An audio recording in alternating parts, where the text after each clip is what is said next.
It's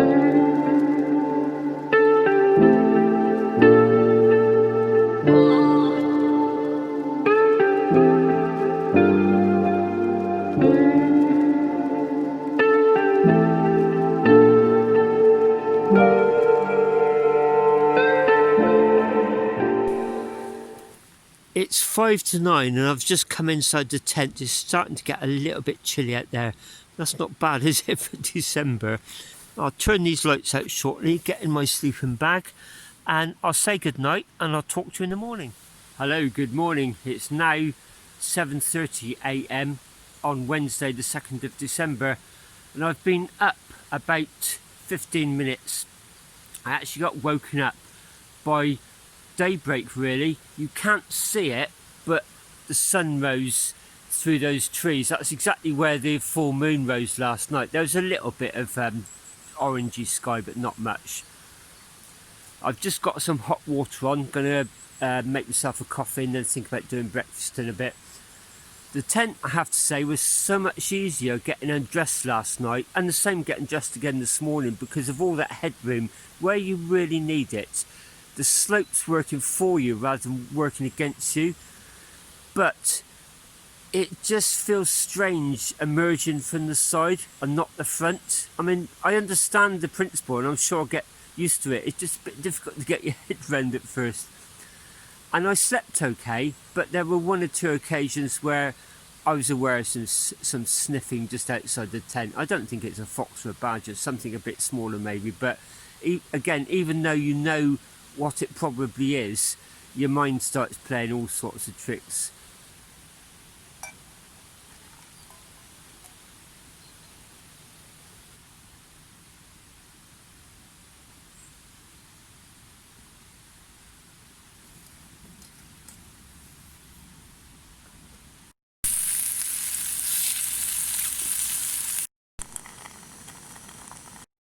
Breakfast: bacon, sausages, mushrooms, beans, even got some ketchup. Now it's light and I've been fed and watered. I'll give you an overview of the campsite. The Wellow Brook is flowing just behind me. We're going to have a look at that shortly. And you can see there's a fenced paddock. There's some horses over there, so that's clearly private land. But according to the Ordnance Survey map I used to locate this spot, this is a public footpath, so as I view it, as long as you don't cause any trouble and leave any mess, this is available for wild camping. You can see the village of Shoscombe just behind the trees there. That's the route I came in, down past the old station, down to the tank traps. It was a faff getting through that kissing gate, I got to say. Had to unload the bike, wheel the bike through in 90 degrees upright, and then I couldn't even reload the bike. I actually had to walk across that piece of mud 3 or 4 times, first with the bike and then with bits of luggage.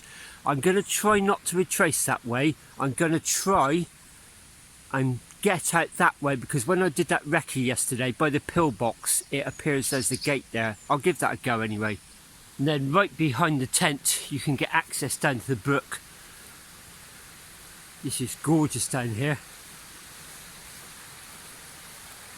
That water is just so clear, and you can see there's a little tributary coming down, flowing off the fields probably, so there's a little bit of a waterfall. That's what's making the noise. That was wonderful to go to sleep to last night. It's a lovely morning. There's even some blue sky already, look. I was just doing all my washing up and getting ready to pack up, and I just heard this thud of hooves, and all those horses came charging over towards me. One of them's coming down to have a little investigate. It's now 9:30, and one of the things I often say on winter camping is everything takes so long, almost twice as long, just as you're trying to keep everything dry and stop it getting muddy. I'm ready to start my packing now. I've changed my clothes. The only thing left inside the tent is the foam mat, the tent sleeping bag and the panniers, which I'm going to bring out shortly and start putting everything in their respective piles into the bags. There's some welder's gloves there. Because I knew I was going to be gathering fallen wood and sawing it, I just bring those. It just stops you injuring yourself with thorns or even catching your fingers with the saw blades. The bike's all out of its bag and the bag's folded up. Water wise, I bought my water from home. It's a Field and Trek bag. I forget what the capacity is, but it's quite a lot. It's got handles both sides. It's got its own rubberized tap and it rolls up really small. Yesterday I just had it bungeed to the back of the bike. That was, to be honest, you could feel that swishing about a little bit, so the bike should feel a lot nicer this morning. There's its bag folded up. That'll go underneath the roll mat in between the panniers.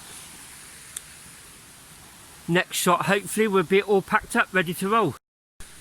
Just spotted a walker going by and he's got his map case on the outside of his backpack. I think there is a Wellow Way walk, so I might try that at some point because I really do like this area. Gosh, taking the tent down was so easy. That was one of the key selling points to me wanting this tent.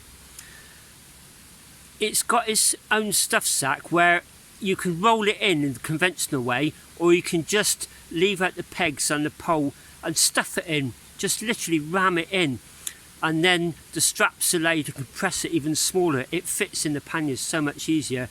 The poles themselves are securely strapped to the roll mat and the pegs are in with the rest of my camping kit. A friend of mine said to me years ago, he was a DOE instructor, don't try and fold your sleeping bag to put it away, just ram it into the stuff sack. Imagine you're strangling it, because we're brought up to fold our clothes, aren't we? So it's very unnatural to ram things in, but I've got used to it and it really does make pack size so much smaller. That's me all packed up then, leave no trace. Just scuffed the grass down where I've been.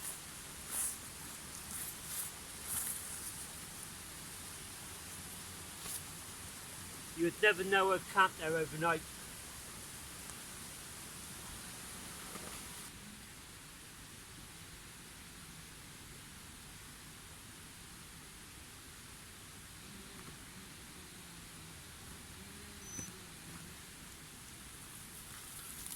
Within a couple of 100 yards, I've come through this gate and I'm actually crossing the Wellow Brook.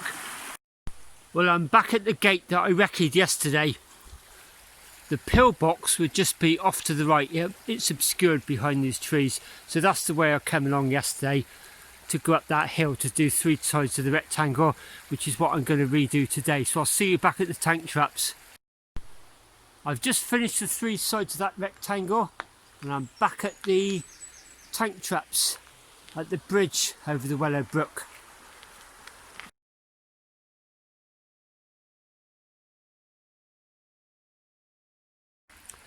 The first of the places I want to visit is along here, about 1.5 miles, and as you climb up onto the southern hill of the valley, you come to a church, Foxcote Church. It's a really beautiful isolated place. I'll show you around when I get there.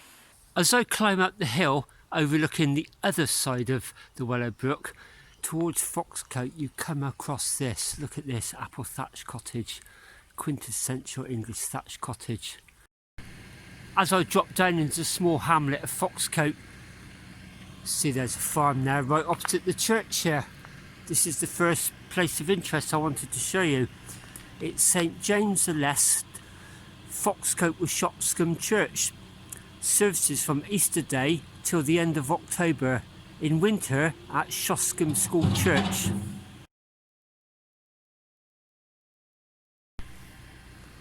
This is absolutely delightful.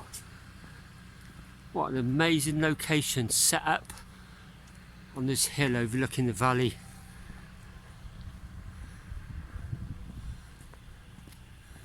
There's even a seat over in the corner.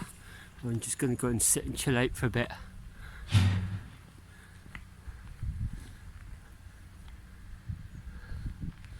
Really high door. It just feels like you're in the middle of nowhere here with this remote church. Yet to give you a clue of where we are, if I zoom in, you'll see a flat top building over there on the top of the hill. That is on the main Peasdown bypass on the Radstock to Bath road, and that is a private hospital. There's a BMW dealership right next to it. So it just shows how close to civilization you can be, yet feeling like you're a million miles from anywhere. I could stay here all day, I really could. One day I'm going to bring a picnic, have and sit on that bench. I'm going to head off now to the second point of interest. To give you an idea of what we're doing, when we got to that crossroads yesterday and I turned left down the sharp hill off the Collier's Way and the road went straight along, well, I'm now following that parallel on the other side of the bank, and so I'm going to drop down shortly to cross the Wellow Brook. Very short sharp climb, and I'm going to come up at the other end of that road and turn right and head back to Bath that way. But before I get there, there's something interesting I wanted to share with you.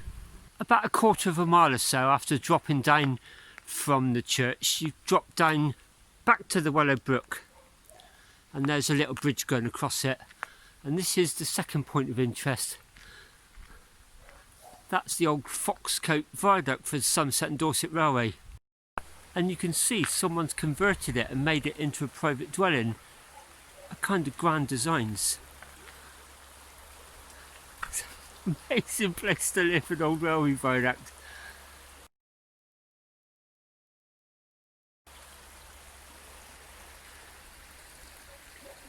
And it would have gone across there onto the embankment, carrying on to Radstock. I wrongly assumed the part of the railway viaduct going across the road was probably metal, which is why they took it down, because there was some value to it when they dismantled the railway. But no, it was engineering brick, the same as that. I've got an old photograph which I had to sort of look at it a few times to make sure I've got the right place.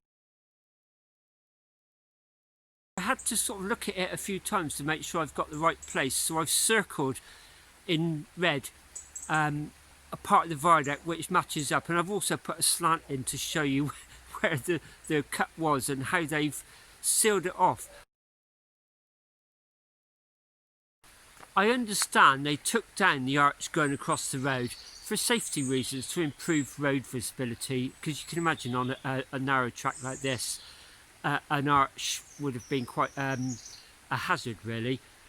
But I've also got some photographs of actually after it was chopped, but before people moved in. In fact, there's a JCB in one of them, so I think that's probably the builders started to convert it into the grand design dwelling.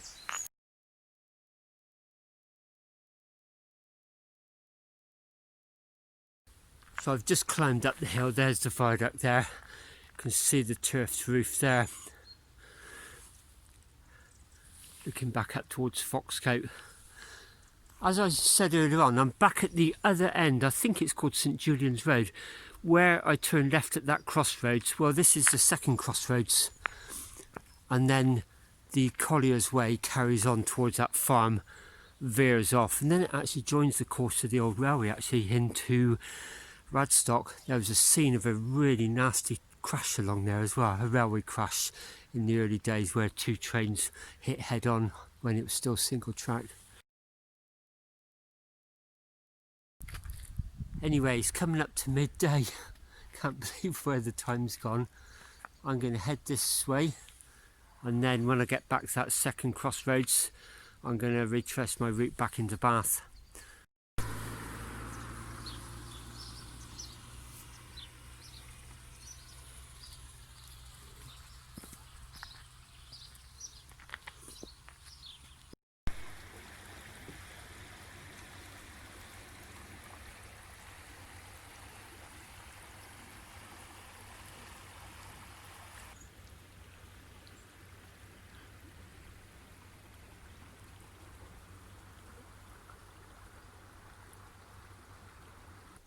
I'm back on the Two Tunnels Greenway now. I've just passed through Wellow Trekking Centre. Behind me, that road snaking up the hill is Hinton Hill.